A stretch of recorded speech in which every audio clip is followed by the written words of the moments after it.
Welcome back ناظرین. ہم نے بریک پہ جانے سے پہلے حمیرہ خان کی زندگی پر ایک چھوٹی سی رپورٹ دے آئی تھی. آئیے ان سے بات کرتے ہیں. جی حمیرہ خان, کیسا فیل کرتی ہیں اپنی زندگی میں؟ آپ تو اتنی انسپریشنل ہیں کہ آپ نے نہ صرف اپنے آپ کو بہتر طریقے سے گزارنے کی کوشش کی اپنی زندگی کو, بلکہ آپ دوسروں کے لیے بھی کام کر رہی ہیں. اس کی کیا وجہ ہے؟ بس اپنے اندر ہمت ہونی چاہیے تو سب کچھ کر سکتے ہیں.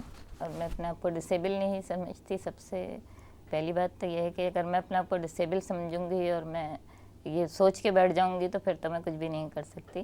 تو اس لیے میں اپنے ذہن میں یہ بات لاتی ہی نہیں ہوں کہ میں ویل چیئر پہ ہوں اور میں کچھ نہیں کر سکتی. اچھا, اس کا راز کیا ہے؟ میں یہ اس لیے جاننا چاہتی ہوں کہ آپ جیسے کئی لوگ ہوں گے جو کہ اپنی زندگی کو ہار گئے ہوں گے اور یہ سوچ رہے ہوں گے کہ اب ہماری زندگی کوئی مقصد نہیں. آپ کی اس اچھی زندگی گزارنے کا راز کیا ہے؟ راز بس یہ ہے کہ گھر والوں کی سپورٹ ہوتی ہے. گھر والے اگر ہمت کرائیں گے اور ایک نارمل سمجھیں گے اور یہ احساس نہیں ہونے دیں گے کہ یہ ڈسیبل ہے تو پھر تو سب کچھ ہو سکتا ہے. اگر گھر والے ہی یہ کہیں گے کہ یہ ڈسیبل ہے, یہ تو بیکار ہے, یہ کچھ نہیں ہے, ایسے نہیں کر سکتے ہیں, تو پھر تو کچھ بھی نہیں کر سکتے ہیں. اور میرے پیچھے میرے پیرنٹس تھے, میرے گھر والے, میری مدر نے میرا بہت کیا ہے. اور جو بھی کچھ ہوں میں کہنا چاہتی ہوں کہ میں اپنی مدر کی وجہ سے ہوں. بہت اچھی بات کی ہے. ڈاکٹر صاحب, میں یہاں پر ایک بات ایز اے میڈیکل ڈاکٹر آپ سے پوچھنا چاہتی ہوں. گھر والوں کا رول نہ صرف نفسیاتی طور پر اپنے ساتھ کے اپنے گھر کے جو فرد ہے جو متاثر ہوا ہے کسی مرض میں, ان کے لیے بہت اہم ہے. میڈیکلی انہیں اور کیا کرنا پڑتا ہے کہ ایسے پیشنٹ کے ساتھ ڈیلنگ کریں؟ دیکھیں, مریض کے لیے ایک پوری کمیونٹی کی, مریض تو ہم ان کو نہیں کہیں گے, اسپیشل آدمی ہیں, ان کو پورے خاندان کی سپورٹ کی ضرورت ہے. ایک تو کوئی بیماری نہیں ہے ماشاءاللہ, ان کی ہم نے ساری سنی باتیں, تو ایک ہمت ہے, امید ہے. تو امید کے لیے تھوڑا خیال بھی رکھنا چاہیے کہ مریض جو ہے یا آدمی جو ہے وہ اپنا پوری فرائض سر انجام دے سکے. کچھ چھوٹی موٹی تکالیف آتی ہیں, مثلا جس کو پولیو کے بعد, جس طرح ہم نے پہلے ذکر کیا, پوسٹ پولیو سنڈروم کچھ لوگوں میں ہو جاتا ہے کہ 10 سال 20 سال بعد کچھ درد ہو جاتا ہے, شروع جسم میں درد شروع ہو جاتا ہے, تھکاوٹ سی ہو جاتی ہے. تو گھر والوں کو چاہیے اس کا یہ خیال رکھیں, خاص طور پر اس کے آرام کا. مریض کو خود بھی چاہیے کہ جب چھوٹا موٹا درد ہو تو اینٹی انفلیمیٹری ڈرگ کچھ چھوٹی موٹی لے لے. خاص طور پر نفسیاتی دباؤ سے مقابلہ کرنے کے لیے کسی سائیکائٹرسٹ سے بھی رابطہ رکھنا ضروری ہے کہ بندے کو دباؤ آتا ہے اس سے کس طریقے سے عہدہ برا ہو. کچھ ادویات آئی ہیں جس طرح ہم نے پہلے ذکر کیا, ان کا بھی پراپر نیورولوجسٹ سے, فزیشین سے, آرتھوپیڈک سے. ہمارے جناح ہاسپٹل میں پروفیسر شوکت صاحب پولیو کا خاص طور پر کلینک چلاتے ہیں, وہ ہفتے میں 1 دفعہ ہوتا ہے. ایسے مریضوں کو چاہیے وہاں فری آف کاسٹ ان کو کنسلٹیشن ملتی ہے, ادویات ملتی ہیں. وہیں جناح ہاسپٹل میں ریہیبلیٹیشن سینٹر ہے, وہاں پہ بھی جانا چاہیے. ایک کمیونٹی اپروچ ہو. ٹھیک ہے ڈاکٹر صاحب, آج ڈاکٹر صاحب نے ریہیبلیٹیشن کا ذکر کیا. آپ کی زندگی میں ریہیبلیٹیشن کا کیا رول ہے؟ آپ نے ریہیبلیٹیشن کے لیے کیا کیا؟ میں نے اپروچ کی لوگوں سے؟ جی بالکل, میں نے اپروچ کی ہے اور میں نے بہت کچھ سیکھا ہے لوگوں سے. اور میں کن چیزوں پہ آپ زور دیتے تھے یا ہدایات تھیں آپ کو کہ آپ ریہیبلیٹیٹ کرتے تھے؟ آپ کو کن چیزوں پہ آپ بس کو؟ وہ یہ تھا کہ تھوڑی ایکسرسائز وغیرہ کہتے تھے, ایکسرسائز لازمی ہے کریں, فزیو تھراپی وغیرہ اس کی ہونی چاہیے. اور ویسے تو کوئی پرابلم نہیں تھی, مطلب ہے کوئی درد پین وغیرہ کچھ نہیں ہوتا تھا, اور نہ اللہ کا شکر ہے اب ہوتا ہے. تو بس یہی زیادہ ہوتا تھا کہ اس کی زیادہ ایکسرسائز کی بہت کہا کرتے تھے. ایکسرسائز سے فرق پڑتا تھا آپ کو؟ بس ایکسرسائز سے اتنا ہوا کہ جس وقت مجھے یہ ہوا تھا پولیو, تو اس وقت میرے پورے جسم پہ ہوا تھا, کیونکہ اس وقت میں بہت چھوٹی سی بھی تھی. تو اس وقت سے جو ایکسرسائز پھر شروع ہوئی تو میری مدر کیا کرتی تھی. میں کافی بڑی ہو گئی تھی, میری مالشیں وغیرہ بہت ہوئی ہیں. تو اس سے پھر یہ ہوا ہے کہ میں اتنا میرا یہ چلنے لگا جسم, میرا ہاتھ چلنے لگا, میری ٹانگ چلنے لگی. کیونکہ اس وقت علاج تو اتنا نہیں تھا, کوئی پراپرلی دوا نہیں ملی تھی کسی بھی قسم کی. تو یہ سارا جو کچھ بھی ہوا ہے ورزشوں سے اور مالشوں سے, یہ اس سے ہوا ہے. اچھا, یہاں مالش کا آپ نے ذکر کیا, میں ایک چیز اور جاننا چاہتی ہوں, کیونکہ آپ کہہ رہی ہیں کہ اس مرض کے بارے میں لوگوں کو علم نہیں تھا.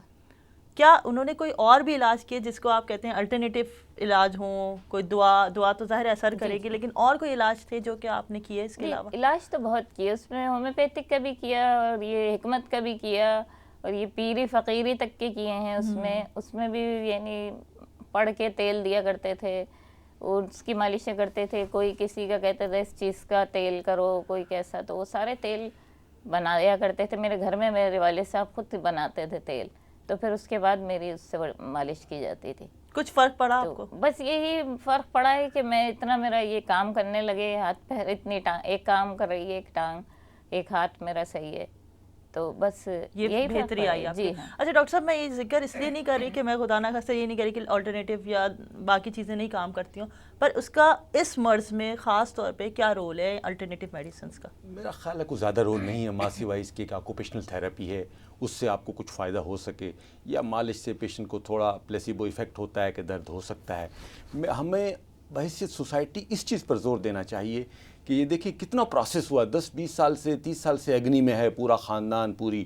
اگر ہم سوسائٹی کے طور پر اس کی پریونشن کی طرف آ جائیں, صرف 3 قطرے ہیں 3 مہینے 3 دفعہ پلانے ہیں, تو پوری قوم اس سے نجات حاصل کر لے, پوری قوم اس سے متفق ہو آپ جائے. اس سے متفق ہیں؟ بالکل بالکل. آپ پریونشن کی طرف ہیں؟ جی بالکل, خاص پیرنٹس کو اس چیز پہ توجہ دینی چاہیے, اور جب وہ گھر پہ پلانے آتے ہیں تو ایک سہولت ہے کہ آپ اس سے پورا فائدہ اٹھائیں, اور یہ ضرور چیک کر لیں کہ ان کے تھرماس ٹھنڈے ہیں, تو یہ ضرور چیک کر لیں, اور اپنے بچوں کو ضرور ڈراپس پلائیں. آپ اپنے مرض کے بارے میں, ظاہر ہے آپ کا مرض اس عمر میں تھا جب سمجھ نہیں تھی آپ کو, لیکن جب آپ کو سمجھ آئی اور آپ کو پتہ چلا کہ آپ کو پولیو ہے, تو آپ نے مرض کے بارے میں جاننے کی کوشش کی؟ دیکھیے جب مجھے ہوا تھا یہ, تو اس وقت تو جب کوئی بھی نہیں جانتا تھا, اور ظاہری بات ہے میری بھی ایسی ایج نہیں تھی, اور میں بھی نہیں جانتی تھی کہ یہ سب کچھ ہے کیا, کہ یہ بیماری ہے کیا, کہ اس میں ہاتھ پاؤں بیکار ہو گئے, کیا ہوا.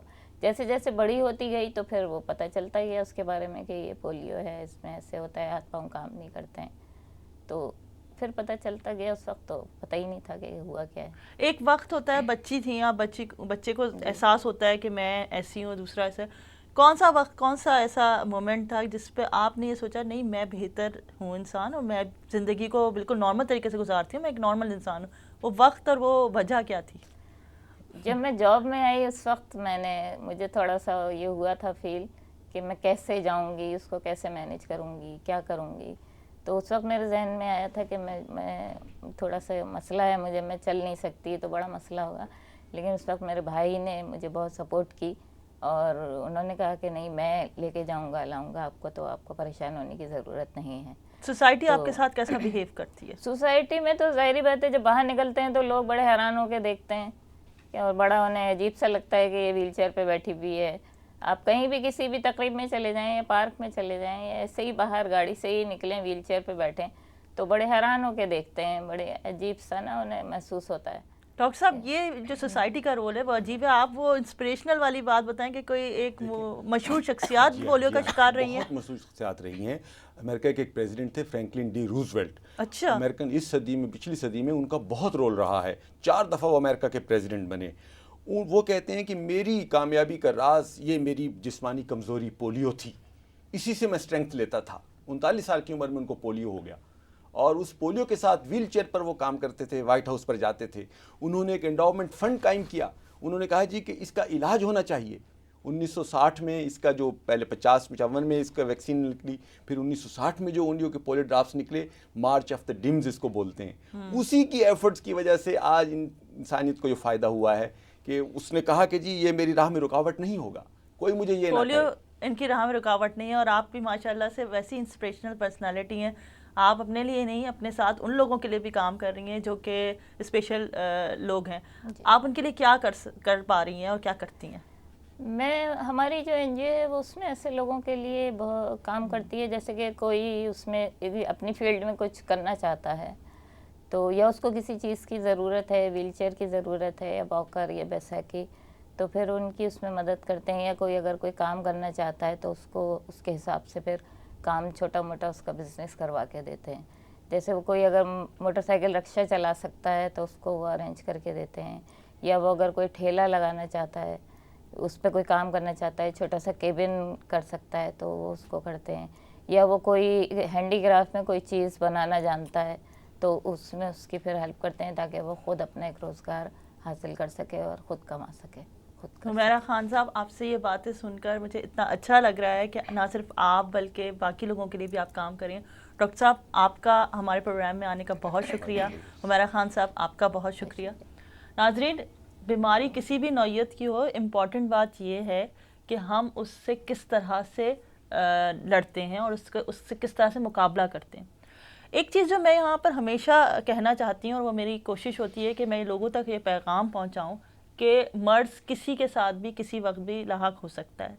اصل وجہ آپ کے رویوں کی ہے. اگر آپ اسپیشل پیپل سے اچھے رویے سے بات کر لیں گے تو آپ کا کچھ نہیں جائے گا، لیکن ان کی زندگی بہتر ہو جائے گی۔ اس بات کے ساتھ میں آج کا پروگرام ختم کرتی ہوں۔ اگلے پروگرام تک اجازت دیجیے، اللہ حافظ۔